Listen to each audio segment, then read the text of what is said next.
In today's video, we'll be looking at scary and creepy TikToks that you shouldn't watch before you go to bed. Pretending to be asleep doesn't work.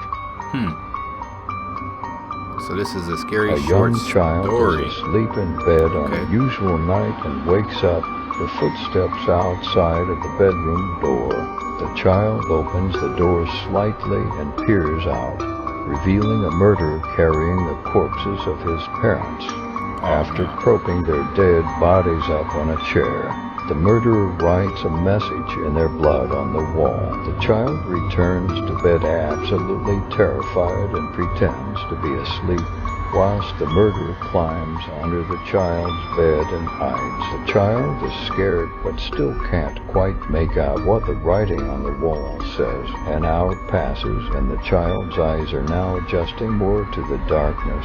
Trying to make out the words on the wall is a struggle, but finally it becomes clear and gasps in absolute shock. I know you're awake. The child hears heavy breathing and movement from under the bed. He's next. The urban legend of the killer in the That's backseat. messed up. One night a woman went out for drinks with her friends. She left the bar fairly late at night. She got in her car and onto the deserted highway. After a few miles, she noticed she was low on gas and pulled into a gas station. She was frightened by the odd behavior of the attendant, who kept trying to get her to leave the car and join him in the office. She refused and drove off as fast as she could. As she drove, she noticed a lone pair of headlights in her rear view mirror approaching fast. As the car pulled up behind her, dangerously close to her tailgate, and the lights flashed. Through every stoplight and turn, it followed her until she reached home and pulled into her driveway. Terrified, she made a mad dash into her house and called the police. As she ran from the car, so did the driver of the car behind her, and he screamed, Lock your doors and ring 911. When the police arrived, the horrible truth was finally revealed to the woman. The man in the car behind her had been trying to save her.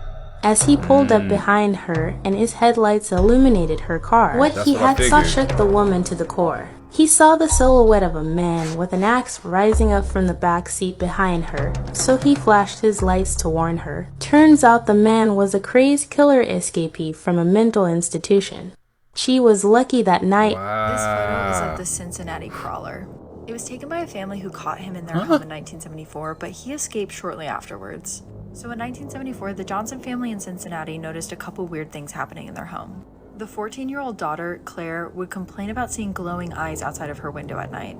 And then one night, the youngest son, Timmy, was laying in bed in the dark when he felt the family dog jump up onto his bed. But when he went to go pet it, it was not the dog. It was the crawler, who police still believe was responsible for the disappearance of 4 other boys in the area.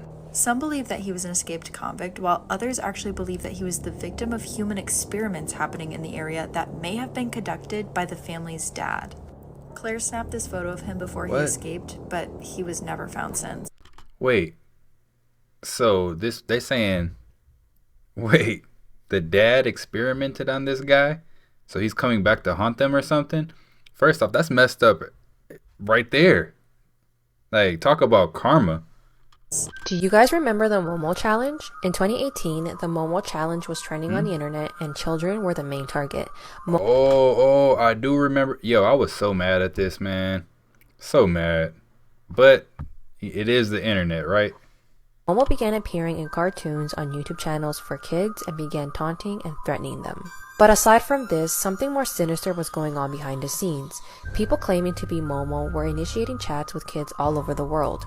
Momo convinced children to call a phone number, and from there, Momo would make them complete a series of harmful tasks and threaten them if they didn't complete it. The tasks would start simple but would slowly become more disturbing and vile. This included things such as hurting your pet and even convincing kids to take their own lives. On July 25th, 2018, a 12-year-old girl in Buenos Aires took her own life in her family's backyard. After looking through her phone, it was apparent that she had been chatting with Momo, who had convinced her to do this. Another incident in Saskatchewan was reported of a 5-year-old boy named Jackson who came across Momo online. Jackson told his mom many times that a chicken lady named Momo was going to take his and his family's life at 3 a.m. Jackson's mom thought he was just having nightmares, but then she noticed multiple red marks on his neck, and she had a feeling it was influenced by Momo.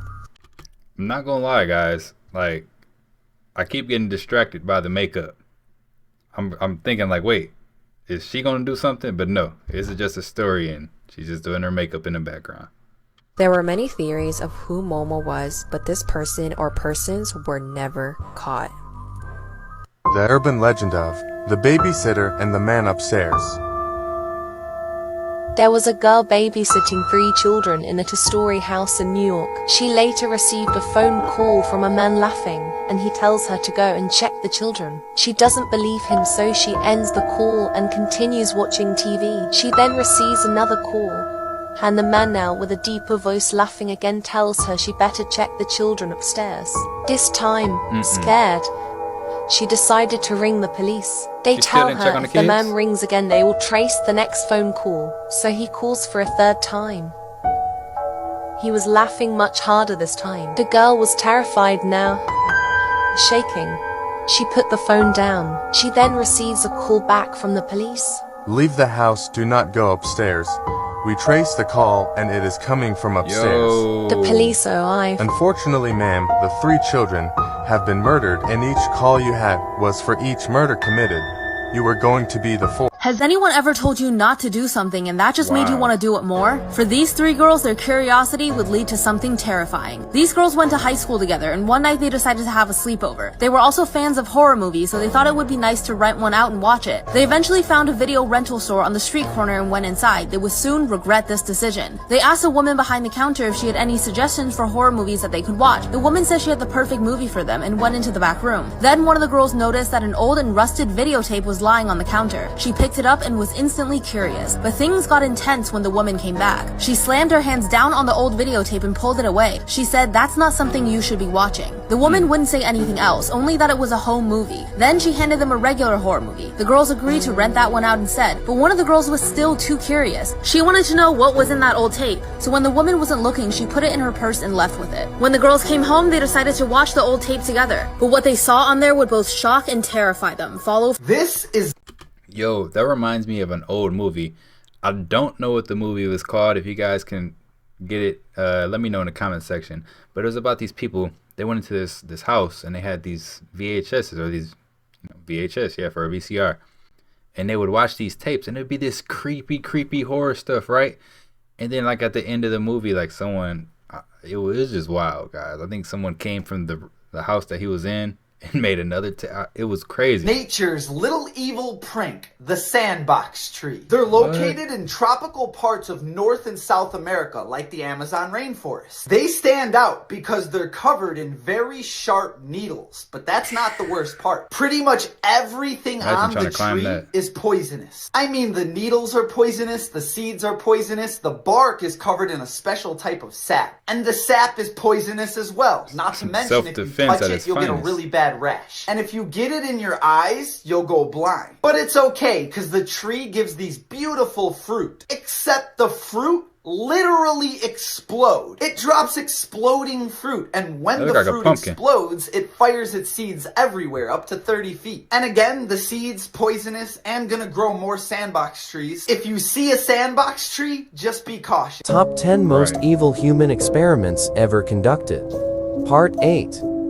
Beginning in 1921 and continuing for most of the 21st century, the Soviet Union employed poison laboratories known as Laboratory 1, Laboratory 12, and Chimera as covert research facilities of the secret police agencies. Prisoners from the gulags were exposed to a number of deadly poisons, the purpose of which was to find a tasteless, odorless chemical that could not be detected post-mortem. Tested poisons included mustard gas, ricin, digitoxin, and curare, among others. Men and women of varying ages and physical conditions were brought to the laboratories and given the poisons as medication or part of a meal or drink. This woman was brutally attacked by a 200-pound chimpanzee, and she barely lived to tell her story. Travis the chimp was a 14-year-old animal actor that appeared in... Yo, this reminds me of another movie, Nope. Yeah, if y'all seen Nope, comment down below the scene if you guys know what I'm talking about. Old Navy and Coca-Cola commercials, as well as several TV shows. He could open doors with keys, drive cars, and even drink wine at the dinner table because he was taught by his adopted parents, Sandra and Jerome Harold. Sadly, Jerome died from cancer in 2004, leaving Sandra to treat Travis like her only son, sleeping with him and taking baths together. And for a while, things seemed to be going smoothly until a close friend of hers, a woman named Charlotte Nash, came to visit Sandra and Travis. On February 16th, 2009, Sandra was having issues keeping the chimp under control while Charlotte was away at work. And when the chimp grabbed her car keys and ran outside the house, Sandra called Charlotte Nash and asked her to come help Travis get back in the cage. But the moment she arrived, Travis viciously attacked her, ripping off her lips, nose, and hands, and causing several brain injuries. Sandra was forced to defend her friend and struck Travis with a shovel before stabbing him with a butcher knife several times. She would later tell reporters that it felt like stabbing her son, but this actually enraged the chimp even more, so Sandra was forced to run outside and call 911. He's killing my friend! Who's killing your friend? Chimp, my chimpanzee! Oh, your chimpanzee is killing your friend. Yes. He ripped her apart. Hurry up! He ripped her face off! The brutal attack lasted for 12 entire minutes before police finally arrived at the scene. And when they got there, Travis smashed the passenger side window of the police car and then calmly walked over to the driver's side. The chimp opened the door and showed his fangs to an officer before he was shot 4 times in the chest. Travis then let out a final scream before running off into the house, where he was later found dead beside his cage. This chimp is like invincible. Didn't she say she stabbed it with a butcher knife? It then got shot 4 times in the chest, and then it still ran in the house. It's still going. Officers rushed over to Charlotte Nash and were shocked to see that the woman had no face. She was then rushed to the hospital, where doctors were forced to remove her eyes and barely managed to save her life. Charlotte's family then sued Sandra for $50 million, but she defended herself, claiming that she'd given Travis the anxiety medication Xanax 15 minutes before the attack. A lab report showed that this was true, but Travis was never actually prescribed the drug, and as it turns out, it can cause violent behavior in chimpanzees. She just giving a chimp In June Xans? 2011, Charlotte Nash received transplant surgeries for her hands and face, but doctors had to remove her hand shortly after. And sadly, 5 years later, her body rejected the face transplant as well, because the US military had her taking experimental drugs to help wounded soldiers in battle. If you want more real-life horror stories, hit the notification bell and be sure to subscribe. That was wild. Places you won't want to go near. In Singapore, there's a house where there are rumors that there was a lady with long hair in the trees in the surrounding area, and also that some people have actually passed away while working at this home. It is known as the Matilda House. However, some people say they don't know exactly if it's haunted or not, and if it is, by who. The Matilda House is an abandoned millionaire's mansion. The story behind it is that it was built in 1902 by Irish lawyer Alexander Cashin for his wife, and was named after his mother. The house stayed in the Cashin family for a while until it was left abandoned before the government got their hands on it. Legend has it that the house refused to be demolished, with stories saying unexplained forces would always get in the way of tearing down the house or any major renovations. Many have linked this to an ancestral spirit who guards the house to this day, and some have even reported seeing a lady sitting atop nearby trees, staring aggressively at any person looking to visit these grounds. Yeah, that's probably what it is. Right?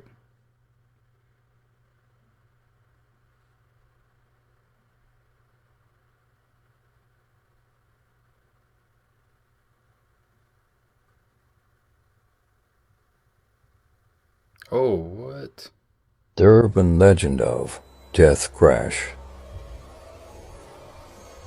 According to legend, in the 1930s there was a terrible accident on Brebaker Bridge. 5 cars crashed into each other on the bridge, and all the people in the vehicles were killed on impact. Because the cars crashed in such a remote area, nobody saw it happen, and it remained undiscovered for a whole day. Eventually, after nightfall, a neighboring farmer was driving his tractor down the road and discovered the crash. He immediately alerted the police. When the ambulance came, the workers found a total of 12 dead bodies in the wreck. The bodies were all put into ambulances and brought back to a local funeral home. where they were all identified and given proper burials. After such a tragic accident, the town was eager to try and put the death crash behind them. However, shortly after the accident, the farmer who originally discovered the bodies claimed that every time he crossed Brebeker Bridge, his tractor would suddenly stop for no reason. Then he would hear 13 loud knocks, followed by a strange gurgling and hissing sound. Other locals told the same story. They said they would be driving down the road, and their cars would suddenly stall as they were crossing Brebeker Bridge. This was always followed by someone or something knocking 13 times on the car. What's up with that number And 13? then, right before the car started up again, gurgling and a hissing noise was heard. The farmer began to wonder if the ambulance workers had really recovered all the victims of the death crash. He searched the area around the bridge and eventually wandered into the woods by the side of the road.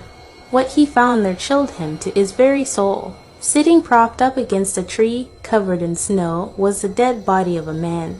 He was frozen stiff. His arms had been eaten away by black bears, leaving only bloody stumps. His mouth was hanging open and his tongue was missing. The farmer had found the 13th victim of the crash. The man had been thrown out of the car in the accident and wound up lying injured by the side of the road. He had been dragged into the woods by black bears who devoured his arms and tongue. The ambulance sirens scared off the black bears, and the man was still alive when the ambulance workers were taking the dead bodies out of the cars. He had been trying to call for help, but his arms and tongue were gone, so nobody could hear him. To date, locals still believe that the ghost of the 13th victim still haunts Brebeker Bridge, stopping any car that dares to cross his path. The ghost beats on the side of the car with the bloody stumps that were once his arms and then tries to call for help. But all that comes out are hisses and gurgles because he doesn't have a tongue. Yo, these are some crazy TikTok horror stories. I am not gonna lie. Guys, I think that is going to be it for tonight. If you like the content, don't forget to hit that subscribe button, turn your notification bell on, and until next time, YouTube, peace.